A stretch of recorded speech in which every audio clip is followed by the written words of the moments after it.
So yun guys, nandito ako sa bundok. Kanina pa akong palibot-libot dito sa area na to. Ito yung area ng mga Pokemon na gagamba. Gagamba hunting tayo ngayon Pero kanina pa ako palibot-libot dito. Hindi man lang ako nakakita talaga ng gagamba. Dahil pa iba-iba yung tempo ng panahon. Minsan biglang lakas ang init. Tapos ngayon naman biglang kisdom. Yan. Pangit na naman Kanina pa ako palibot-libot dito Gagamba hunting tayo ngayon guys. Sana lang makachimpo, hindi maabutan lang. So yun. Yeah. Try ko ngayon hindi sana. Try talaga ako ngayon na maghanap ng gagamba. Sana makakita tayo ng mga magagandang klase ng gagamba ba. Yung mga Pokemon, yung mga butterfly ang likod ba. Ganda ng pero lang medyo ganda ng area. Hindi matataas ang mga damo. Pero pangit lang ang panahon. Sana lang babalik yung init. Kanina pa talaga ako dito kita nyo tong lalagyan ko ng tubig Hindi na umabot ng kalahati. Kaya sana makachimpot agad tayo.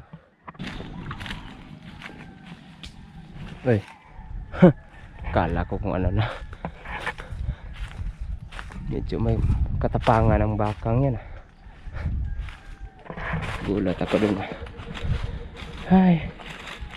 Sa tingin ko itong paghahanap natin ng gagamba guys, parang mapalpak tayo ito.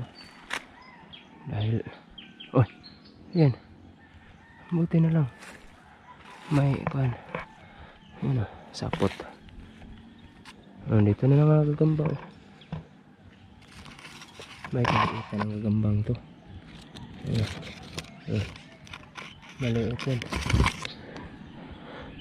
Ito yung sapot niya Hindi lang natin pagpapangin ng gagambang yan. Maliit kasi. Grabe, ang ninipis ng kanilang mga sapot. Pero at least nakakita agad isa. Sana makachimpo pa. May mga baka pa lang. Kaya pangit ang lugar na to. Wala gaanong gagamba to. Dahil minsan kasi maapaka ng mga baka. Minsan naman nadala sa pagkain. Di kaya lilipat sila dahil laging gambala ang lugar. Ayan nun. Hindi tayo nasiro. Nakita tayo ng isa. Comment kayo kung malakas ba ang season ngayon para sa mga gagamba. Para makapag-hunting tayo ng marami. Dahil pagka malakas din ang gagamba, yung mga Pokemon kasi i-rescue agad natin, nililipat natin ng ibang lugar na hindi madala ng mga hunter. Kadalasan kasi pagka malakas yung uso ng gagamba kasi pati yung mga Pokemon madala nila pangbenta dahil maganda kasi yung klase ng Pokemon yung mga tala para sa akin is mga common lang. Pero pagka Pokemon na gagamba ng pag-usapan, yan, sobrang naaangasan kasi ako sa ganyang mga gagamba. Kaya dinadala ko talaga, tapos ililipat ko ng ibang lugar. Oops, may kidlat delikado. Kaya pwedeng maghanap. Lipat tayo, doon tayo sa kabila. Tayo dito, prone sa kidlat, bulog kidlat. Ito guys, itong lugar na to matagal na panahon na may nakatira dito. Ito maganda to para sa siguro metal detecting. Kung may pagkakataon mag metal detecting ako nito, sigurado ako may mga ang gilid nito dito kaya sa gitna may mga antik to. makachimpo ba. Sobrang mahal pa naman ang mga antik ngayon, lalo na pagka silver at gold, diba? So yun, lipat tayo. Huwag tayo dito, prone sa kulog at kidlat. Inula na tayo. Magmadali. Wala ko dalang plastic. Sus, ito yung dalang plastic. May dala tayo kamera, walang casing to, at may cellphone pa. Uy,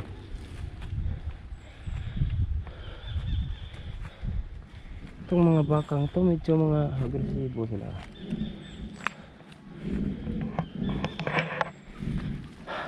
Ang daming baka talaga nandun pa.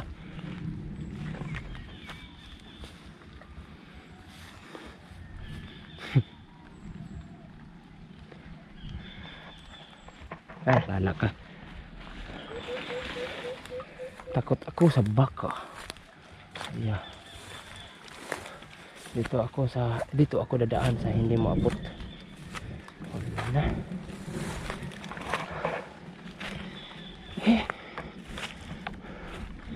Ang ganda ng mga pwesto ng mga mangga dito, guys. Ito ganito. Kung doon pa to sa gubat.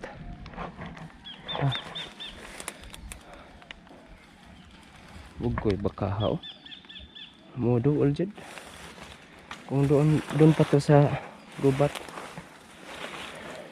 Bawat isa nito may ukyutan.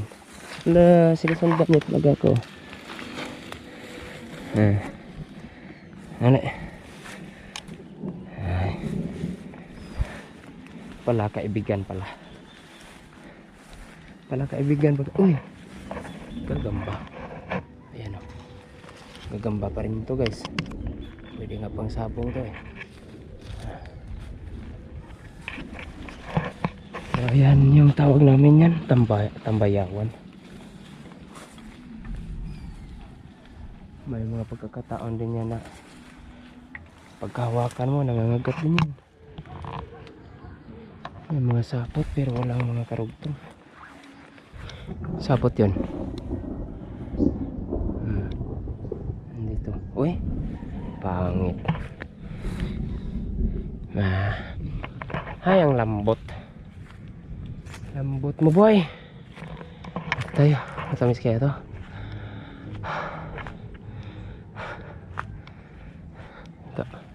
Ito.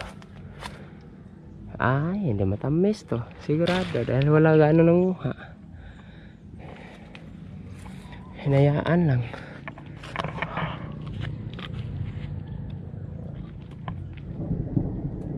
Ayan.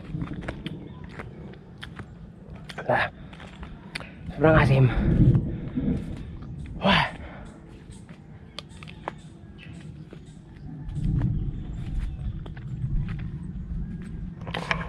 Hindi kaya.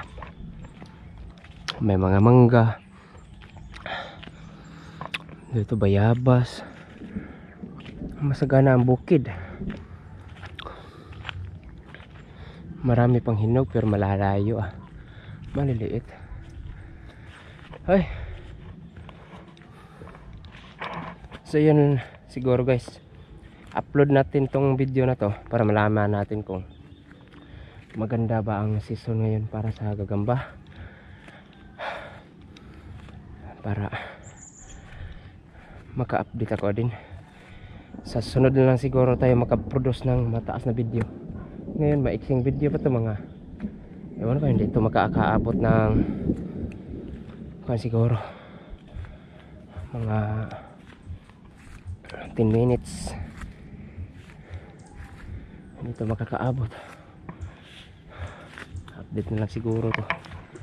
Wala, sa tingin ko bagong hupa pa kasi ang hangin dito sa amin eh. Kaya hindi maninipis ang mga, anong tawag nito, sapot ng gagamba. Bago pa lang sila siguro naka-recover sa pagtama ng hangin. Kaya yun. So ayun, stay safe sa inyong lahat at God bless.